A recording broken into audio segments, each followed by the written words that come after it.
Hi there. You must be wondering what the Freedom of Information Act is all about. Me and my team will further elaborate on what it is. But at first, let's go to the streets of Taylor's to find out what others think about Hi, my name is Hira and I'm a first year law student, and my team and I are working on a Freedom of Information Act, and we're wondering if we're working on whether Malaysia should enact this act or not, and we have a few questions to ask you. Would you be comfortable answering them? Sure. Alright, so basically, what does freedom of information mean to you? In my opinion, I think that freedom of information can allow me to access to more information and to unlimited knowledge. Thank you very much. Thank you for your time. Thank you. Have a good day. After listening to the perception of Taylor's University, we are going to take this to the Federal Court of Malaysia to talk about more on this matter.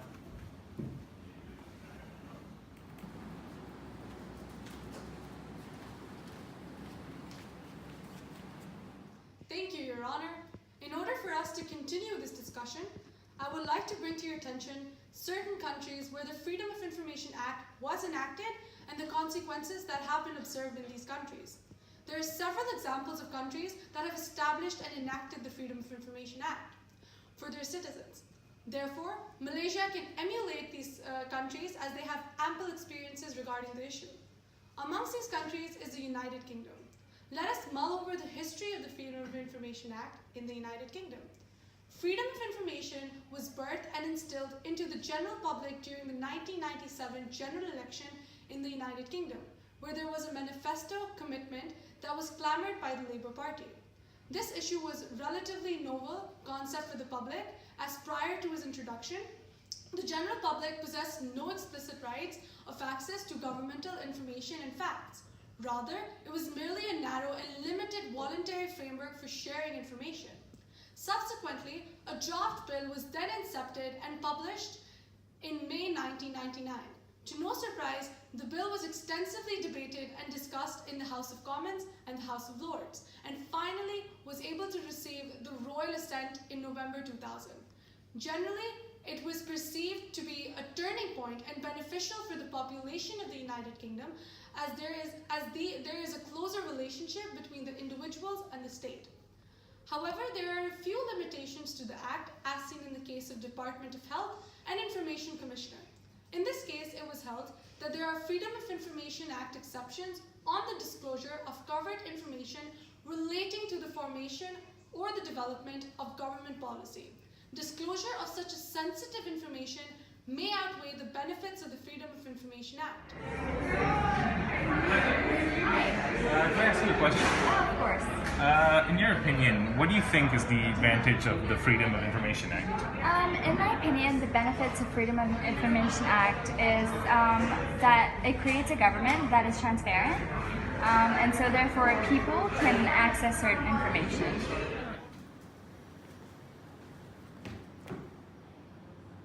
Well, freedom is one of the most vital elements in society that practices democracies, and these principles are mutually independent. This provides the citizens the ability to possess essential individual rights, thus creating a relationship between the state and its citizens, as there is a cultivation of mutual trust. Freedom of information is one of the deviations under the umbrella concept of freedom. After the 1MDB scandal in Malaysia, Malaysians are left wondering whether too much power is granted to the governmental bodies. As a result, granting the government the power to withhold certain governmental information from the people. Not only that, it begs the question whether allowing the people to access such confidential information would compromise the security of the government. There are also many ramifications to the freedom of information. Could next slide here. The freedom of information was brought into the limelight when MP Nur Izizal Anwar mentioned that the Freedom of Information Act will be formulating in stages before the Act can be enacted. To kick off the discussion with the first question, what is the Freedom of Information Act?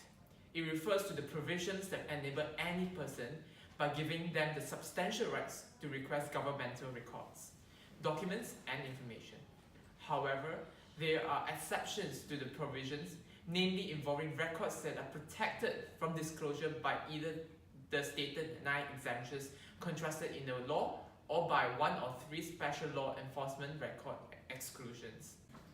Conversely, what does the international community say about the freedom of information?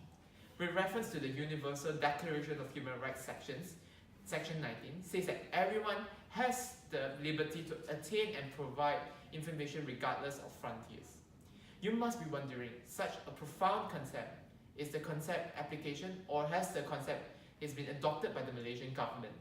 Unfortunately, the freedom of information, a right which has been now recognized by many countries as an extension to the pre-existing rights to the freedom of speech and expression, has not been recognized in Malaysia. As stated in the 1972 Official Secrets Act, it essentially outlaws the release of any governmental information by government employees or the risk of repercussions such as prison sentences and hefty fines. This legislation provisions essentially halted the potential enactment of the Freedom of Information. Therefore, it comes to us no surprise that the Freedom of Information Act has not been enforced in Malaysia regardless of the crucial role in the democratic society. However, this legislation has been slowly gaining prevalence in the ASEAN region. Local activists have been lobbying for ASEAN countries to adopt a more liberal stance with regards to the Freedom of Information Act in ASEAN countries. For example, Southeast Asian Press Alliance and Article 19 recently urged the Association of Southeast Asian Nations to demonstrate its commitment to public participation by promoting access to information within ASEAN and among its member states. Furthermore, one can observe that Malaysia has begun incorporating elements of Freedom of Information Act into the state legislatures. For example, Selangor created and enacted the Freedom of Information Act known as Selangor Freedom of Information Enactment 2010. Penang also follows suit, in which the State Legislature Assembly of the State of Penang has passed the Freedom of Information through the enactment of 2010 on 4th of November 2011. This was later assented on the 9th January 2012 by His Excellency the Yang di-Pertua Negeri.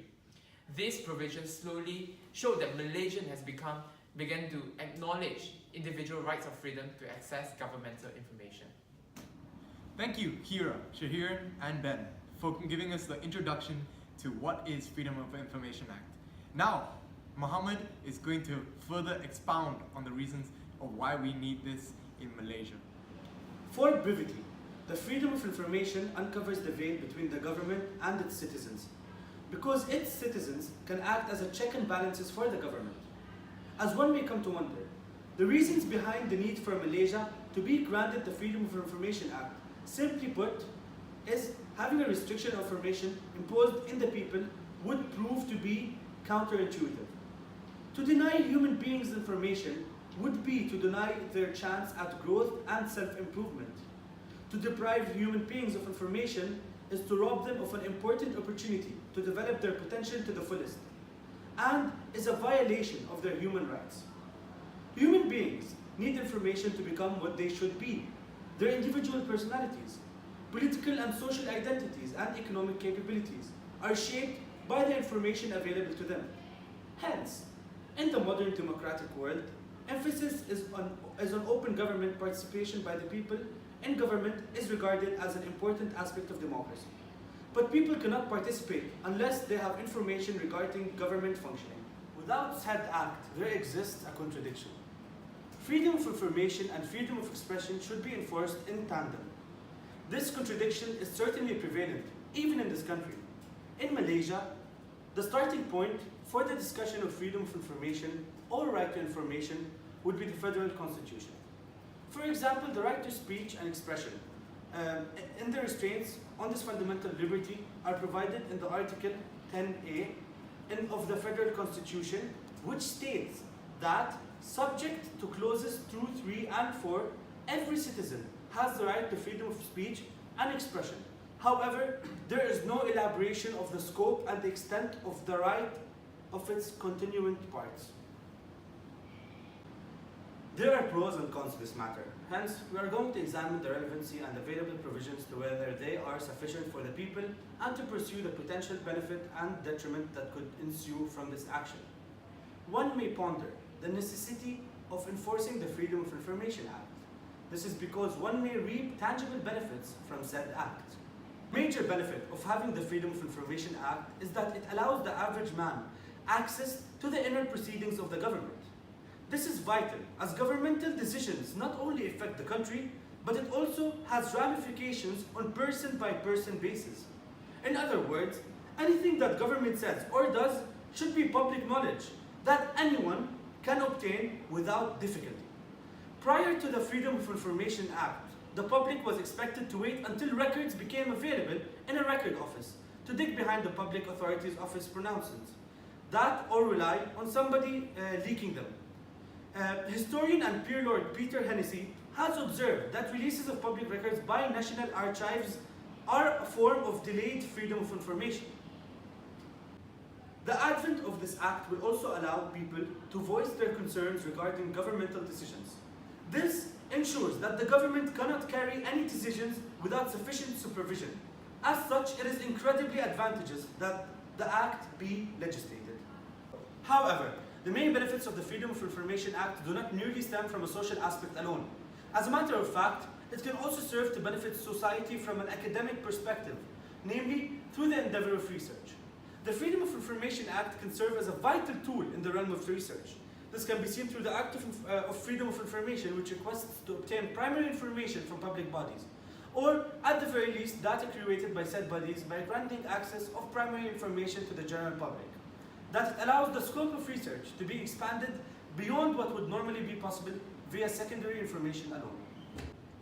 Furthermore, the information itself would be significantly more reliable as it originates from the primary source, as opposed to relying on hearsay regardless of its affirmation or source. Some may argue that this method is obsolete with the presence of official documents.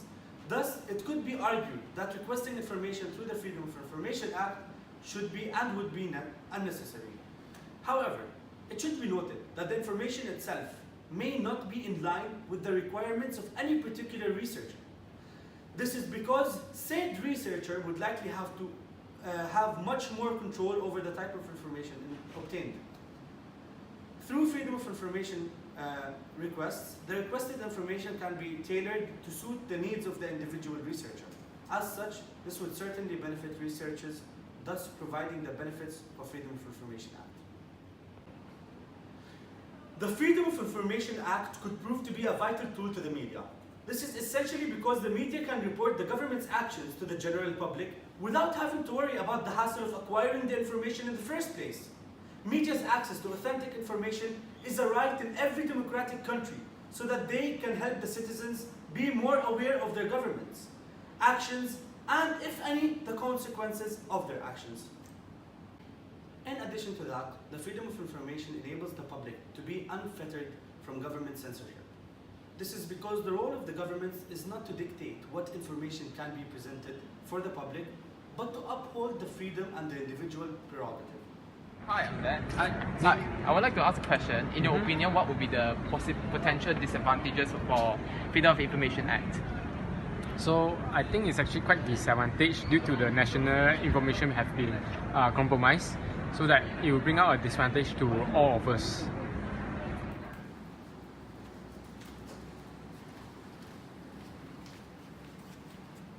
My chair Shahiran and I will now proceed to provide you the information of the potential detriment that ensue from freedom of information. Despite the numerous advantages inherent to the Freedom of Information Act, it does have its fair share of disadvantages. The main disadvantage of the Freedom of Information Act is its apparent ineffectiveness in the grand scheme of things. This is because while the Freedom of Information Act grants the general public the right to request for public records from the government itself does not necessarily need to heed to the said requests. In other words, people are entitled to ask for further information, but there is no guarantee that the agency owes them those records. As such, the notion of the government withholding information from the public would still be in effect, thus undermining the very purpose of the Act. As seen in the UK, this Act would affect public public authorities more than private authorities. This is because the public bodies are not necessarily bound by the Act. This can be seen in the National Health Service and how it led to the scandal involving Dr. Ian Patterson, a rogue surgeon who intentionally harmed his patients. The NHS intentionally covered up the doctor's crimes by allowing him to continue his practice in private hospitals. As such, a lack of transparency and a culture of secrecy often seems to prevail when the private sector is involved in NHS contracting. A fundamental problem is that private operators are not subject to the Freedom of Information Act. As taxpayers and users of the NHS, shouldn't the general public have the right to investigate the terms and details of contracts made with the hospital and the manner in which they are to be monitored and supervised? Private hospitals can also be reticent when it comes to the publishing information which would allow their outcomes to be analyzed and compared with NHS hospitals. This discrepancies between institutions in regard to releasing information to the general public can seemingly allow to the current issue to prevail without any potential recourse. There is a conflict between national security and freedom of information. Furthermore, it should be noted that even if the Freedom of Information Act was to be enforced, it would simply be unrealistic to allow the general public full access to government information. This can be portrayed in the 9 restrictions of the type of information that should never be leaked, and as held in the United States of America. Hence, I'm going to pass the time to my colleague, Shahiran, to further elaborate on the restrictions.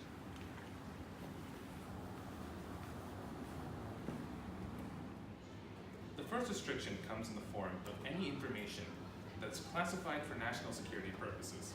Said information is deemed classified under the executive order and is thus considered important in maintaining America's democratic institution. The second restriction involves any records that are only about an agency's personal rules and practices, which in itself is rather self-explanatory, and why it should not be allowed to be released. The third restriction is regarding to any information that is protected by a statute. An example of the situation would be any information that's protected by the Critical Infrastructure Act of 2002. The fourth restriction regarding the Freedom of the Information Act is regarding documents that are considered trade secrets or that contain any information that could potentially damage a company's standing. Examples of this would include companies refusing to disclose proprietary information to their rivals. The fifth restriction prevents the release of memoranda or any letters that contain personal opinion or even conclusions. The sixth restriction will prevent the release of any information that would qualify as an invasion of personal privacy. This would include elements such as home addresses, phone numbers, and even social security numbers. Therefore, sensitive information regarding people's personal lives cannot be disclosed, regardless of the implementation of the Freedom of Information Act. As stated by the seventh restriction in the Freedom of Information Act, documents that are poised for law enforcement cannot be disclosed regardless of request. This is due to several set conditions that have been placed. One of these conditions include when the information itself could interfere with legal proceedings, thus depriving one to the right to a fair trial. The second restriction would be an invasion of personal privacy of a third party, thus indicating an interest to investigate them. The next restriction would be any information that would reveal the methods employed in law enforcement, and finally, any information that could potentially threaten the safety of an individual. Therefore, it can be observed that enacting the Freedom of the Information Act may not necessarily be beneficial due to the numerous restrictions that would need to be put in place. And even if the information itself would be beneficial, it's entirely subject to what the government would be considered to be allowed to the public to be. It is entirely subject to what the government would allow the public to see, therefore defeating the original intent of the Act itself. Furthermore, the effect of the Freedom of the Information Act also extends to the sector of commercialism.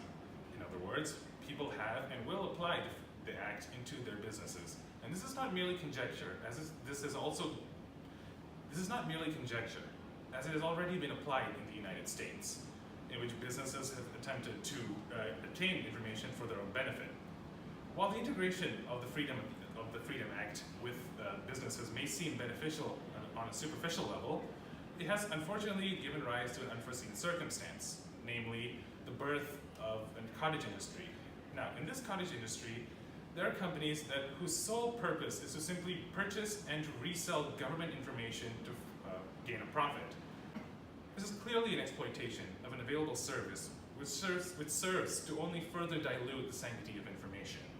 As such, the uncertainty of the information will essentially render the act moot, as there is no confirmation whether the information you receive is even entirely accurate. As such, establishing the Freedom of the Information Act, particularly in a commercial sense, is inherently disadvantageous, as it merely serves the benefit of a few as opposed to serving the greater good. Muhammad, what's your name? Juan. Juan, can I ask you a question? Sure. Okay. Do you think it's desirable for Malaysians to support the Freedom of Information Act in Malaysia? Yeah, I think yes, because it's a milestone for a better Malaysia. Delve into the ramifications of Freedom of Information Act, we can glimpse into the accoutrements in other places. Not just Malaysia, an Albanian right to information law has been enacted. The aftermath of the enactment and its effects and perceived as the followed. At last, the reform brings the law on the right to information to the level of advancement legislation in the region and beyond. Words spoken by Darian Pavai, senior attorney at the Open Society Justice Initiative, in a statement that also credited lobbying by the Center for Development and Democratization of the institution. What remains to be seen is whether legal reform will also put an end to the lethargy of the Albanian political class in the area of transparency. Some of the far-reaching changes introduced by the new law are the following.